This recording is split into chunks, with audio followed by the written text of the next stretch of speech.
Biasanya pada fase awal itu dilakukan yang namanya social and stakeholder mapping. Jadi ini satu metode yang dilakukan untuk bisa melihat sebagai baseline nih bahwa aktivitas operasional kita ini siapa saja yang kemudian terdampak. Kita tidak bisa hindari bahwa dampak itu akan muncul.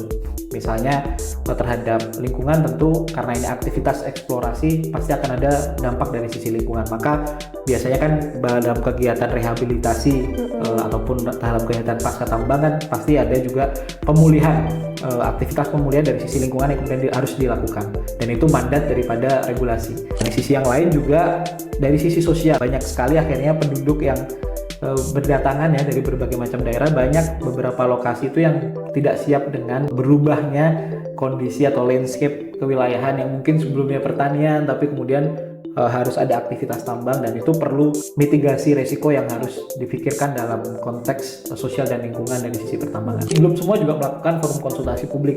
Kalau sudah ada forum konsultasi publik kan artinya penyelarasan antara program pemerintah juga dengan aspirasi dari masyarakat gitu ya. Pengawasan dilakukan, tapi pada level implementatif menurut saya edukasi berkaitan dengan bagaimana pelaksanaan tanggung jawab sosial dan lingkungan itu dilakukan secara profesional, kemudian juga sesuai dengan kaidah-kaidah yang berlaku.